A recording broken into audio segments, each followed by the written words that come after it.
laporan dan nilai produk kita bagi 2, maka didapatkanlah nilai akhir Anda.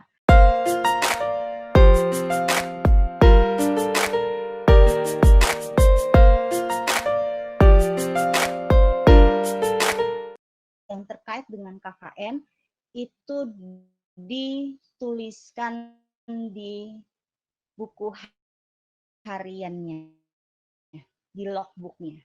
Nah, setelah selesai, semua pelaksanaannya tersampaikan, baru laporannya disusun. Nah, kemudian kewajiban yang lain, mahasiswa juga akan mempublikasikan. Nah, maksud di sini untuk publikasinya itu adalah dalam bentuk produk-produk yang nanti akan kalian hasilkan. Tapi kita bisa menghasilkan sebuah produk. Nanti untuk produk itu akan bisa dikonsultasikan kepada dosen DPL-nya masing-masing. Entah itu nanti bisa berupa video edukasi misalnya, atau apa ya, video tutorial, kemudian mungkin aja buku saku, atau bisa yang lain sebagainya. Tapi yang jelas bisa dalam bentuk cetak ataupun dalam bentuk daring. Nah, kemungkinan juga kita juga bisa mempublikasikannya dalam bentuk artikel ke jurnal-jurnal pengabdian. Insya Allah itu nanti bisa diarahkan oleh dosen-dosen pembimbing lapangannya. Nah, kemudian kewajiban yang terakhir, kalau sudah selesai semuanya, mahasiswa wajib mengupload semua berkas. Berkas yang kami maksud itu adalah program kerjanya, logbooknya, dan laporan akhirnya. Nah, penguploadan berkas-berkas itu nanti kami akan siapkan jendela-jendelanya. Jadi ada jendela-jendela linknya, dan link-linknya itu nanti sesuai dengan yang kami sampaikan saat ini. Jadi bisa dicatat program kerja. Program kerja di sini, ingat, fokus untuk kegiatan yang bisa kita lakukan itu harus sesuai dengan protokol kesehatan yang berlaku. Jadi ingat-ingat, kita bukan dalam keadaan yang normal. Kita dalam keadaan yang ya bisa dikatakan memprihatinkan. Bisa dikatakan ya orang boleh bilang kita dalam keadaan new normal, tapi sepertinya kita perlu menjaga protokol kesehatan sesuai dengan anjuran dari Kementerian Kesehatan. Kemudian sifatnya fleksibel sesuai hasil diskusi antara DPL dan peserta KKN. Jadi kami di sini tidak mengharuskan seperti apa, itu fleksibel aja sesuai dengan diskusi kalian. Jadi antara mahasiswa dengan dosen pembimbingnya. Kemudian tetap berupaya untuk mencapai capaian pembelajaran mata kuliah KKN. Jadi untuk capaian pembelajaran mata kuliah KKN mungkin nanti akan disesuaikan dengan prodinya masing-masing. Oke, kemudian ada sasaran program kerja. Jadi sasaran program kerja di sini ada 2, ada siswa, baik itu siswa SD, MI, SMP, MTS, SMA, SMK, dan MA, serta sasaran yang berikutnya adalah masyarakat di tempat tinggal kalian. Jadi gak usah jauh-jauh ya cari, misalnya kalian tinggalnya di mana ya, di kawasan jalan apa misalnya, nah, cari sasarannya malah di jalan mana, nggak usah. Jadi mungkin aja kondisi-kondisi yang lebih simple, yang utamanya adalah memenuhi tadi protokol kesehatannya. Jadi harus yang perlu kita perhatikan adalah protokol kesehatan.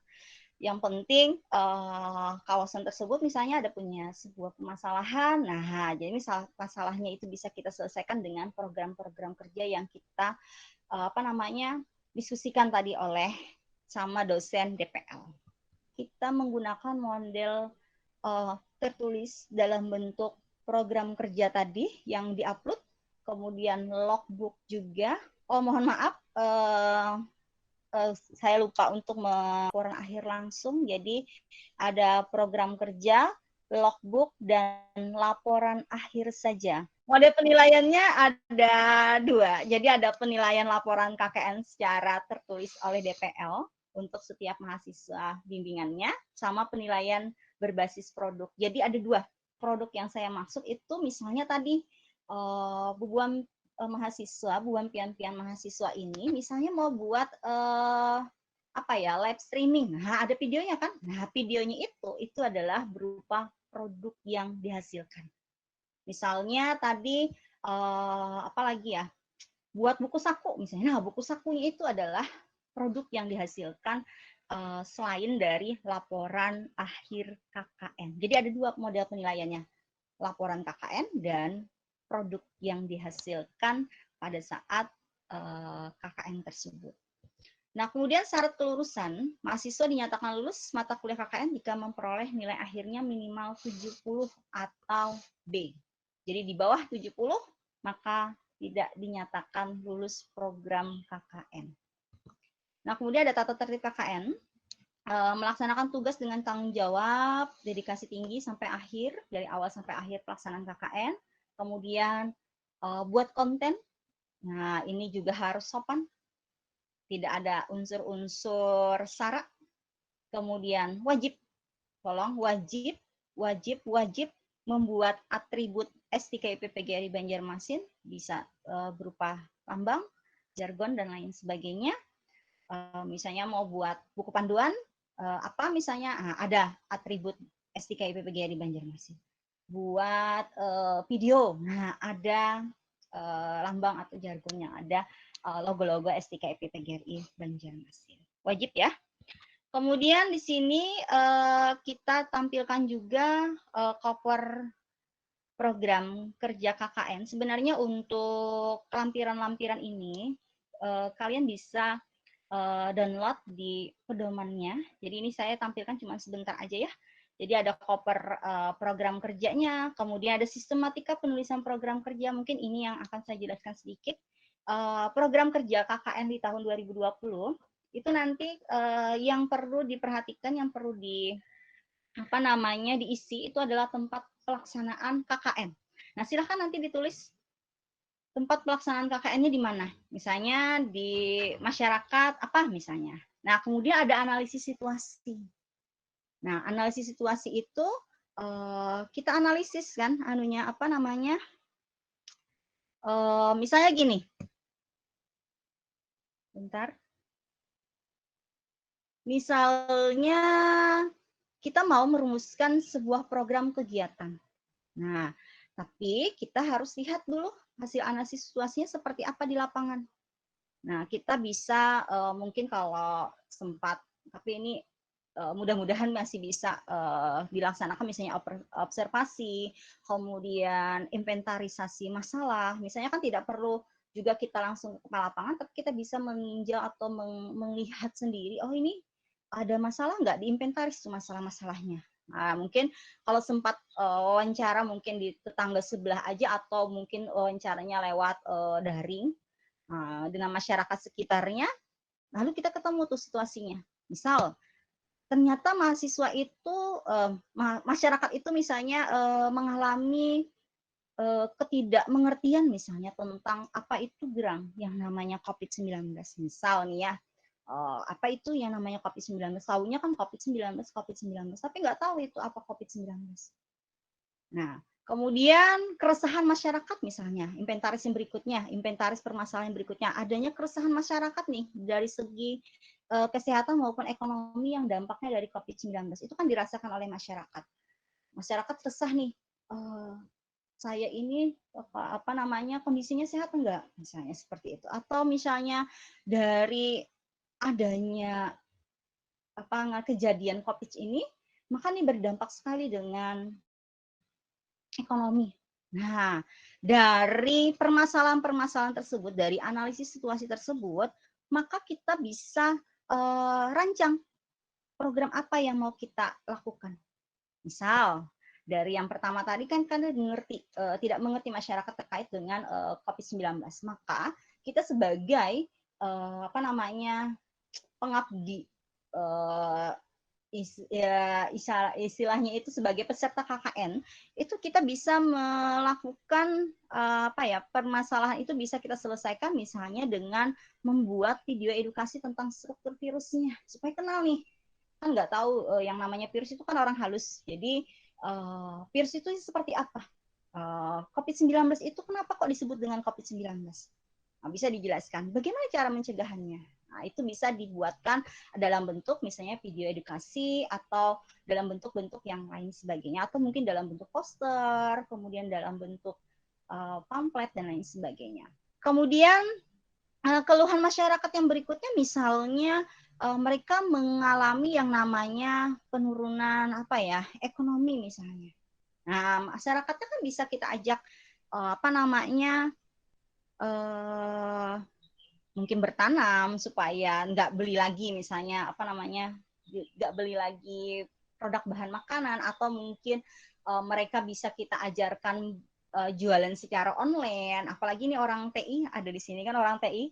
Nah, gimana nih caranya supaya belajar online-nya belanja online-nya mereka bisa jual secara online misalnya. Nah, itu dan lain sebagainya itu silahkan, tapi ini silahkan kalian diskusikan kepada dosen lapangannya masing-masing. Ini hanya gambaran saja supaya kalian bisa nanti menuliskan apa gerangan yang namanya analisis situasi. Jadi itu dikaitkan dengan bisa dari inventaris permasalahan-permasalahan yang ada di lapangan saat itu. Kemudian baru kalian akan menuliskan program-program kerjanya untuk yang poin 3 itu.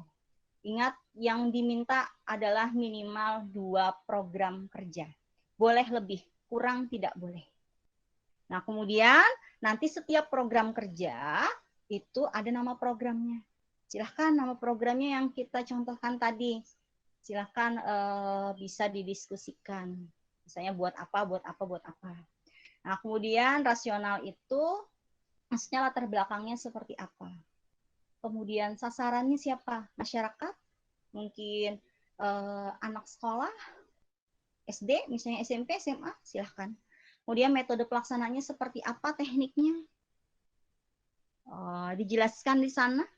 Mungkin mengumpulkan bahannya dulu terkait dengan yang mau kita bahas di programnya. Kemudian mungkin pembuatan video atau seperti apa, itu nanti silahkan bisa didiskusikan oleh DPL. Kemudian alokasi waktunya silahkan ditulis. Karena nanti di rekapitulasi itu ada alokasi waktu. Kami minta alokasi waktunya untuk satu program itu berapa minggu atau berapa hari, silahkan nanti dicantumkan. Kemudian jadwal pelaksananya tanggal berapa. Misalnya tanggal berapa mau melaksanakan program yang pertama. Kemudian produknya, ya tadi produknya, kan ada 2 penilaian tadi, ada laporan dan ada produk. Nah, produknya mau yang mana? Mau apa yang mau Bu Hampian hasilkan? Misalnya tadi video, kemudian buku saku misalnya, apalagi ya, poster misalnya. Nah, itu adalah sebuah produk. Nah, jadi begitu juga dengan yang program yang kedua. Kemudian, nah di sini juga kita juga minta rekapitulasi program kerja KKN-nya ya. Jadi nama programnya apa, sasarannya apa, luarannya. Oh, mohon maaf bukan luaran di sini tapi produk. Produknya apa, kemudian alokasi waktunya dan tanggal pelaksanaannya apa. Jadi bukan luaran. Luaran di sini maksud kami yang kami inginkan itu adalah produknya. Produknya apa? Kalian tulis di sana. Kemudian kalian konsultasikan ke dosen pembimbing lapangan. Nanti dosen pembimbing lapangannya menandatangani, tapi sebelumnya kalian dulu tanda tangan sebagai pembuat rekapitulasi program kerja KKN. Nah, kemudian di sini ada catatan buku harian. Ini juga bisa dilihat di buku pedoman. Nah, kemudian di sini contoh pengisian logbooknya, dia ada di lampiran 6. Untuk logbook ini dicatat per hari. Jadi setiap apa kegiatan yang kalian lakukan terkait dengan KKN itu dilaporkan atau dicatat di buku harian ini. Jadi hari Senin ngapain? Jamnya jam berapa? Kegiatannya apa? Kemudian mungkin dan dalam durasi 5 jam berikutnya konsultasi lagi nih.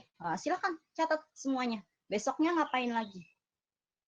Pokoknya semua kegiatan yang kaitannya dengan KKN harap dicatat. Jangan sampai kelupaan untuk mencatat di logbook KKN. Format bisa dilihat di lampiran 6 di pedoman KKN. Kemudian untuk koper KKN itu juga bisa dilihat di lampiran 7. Kemudian sistematikanya bisa juga nanti Bu Hampian cek kembali di pedoman di lampiran 8. Nah, teknik penulisannya juga ada di lampiran 9. Kemudian laporan pengesahan, tidak ada tanda tangan ke ini ya, ke koordinator KKN, jadi cukup membubuhkan tanda tangan kalian dan dosen pembimbing lapangannya saja. Kemudian untuk penilaiannya ada 2 penilaian yang akan kita lihat, itu adalah nilai laporan dan nilai produk. Nanti nilai laporan dan nilai produk kita bagi 2, maka didapatkanlah nilai akhir Anda minimal 70 atau kategori B. Di bawah 70 dinyatakan tidak lulus untuk mata kuliah KKN. Nah, kemudian ada rekapitulasi nilai, ini nanti kaitannya dengan dosen pembimbing lapangan, jadi nanti ada. Kemudian tata cara pengumpulan file hasil kegiatan KKN, yang seperti yang kita sudah sampaikan di awal tadi, bahwa berkas yang dikumpulkan itu berupa program kerja, logbook, dan laporan akhir. Jadi ada 3. Kemudian tolong berkasnya diberi file nama filenya. Misalnya nama berkas, nama mahasiswa, dan MPM. Itu ya, formatnya nama berkas, nama mahasiswa, MPM. Misalnya mau mengupload program kerja, maka dituliskan program kerja, namanya, misalnya nama saya Ria Mayasari, MPM 30612416. Ini ketahuan nih, saya angkatan tahun 2006. Kemudian file scan-nya silahkan di-upload sesuai dengan link-link yang sudah kami siapkan. Nah, begitu juga dengan berkas logbook dan berkas laporan akhir. Pokoknya nama berkasnya ditulis. Jadi tidak nama mahasiswa dan MPM saja, tapi tulis bagian depannya berupa nama berkas, misalnya program kerja, logbook, ataupun laporan akhir. Oke, mungkin ini yang bisa saya sampaikan. Selebihnya kita bisa diskusi dan saya kembalikan kepada host. Silakan Ibu Gita.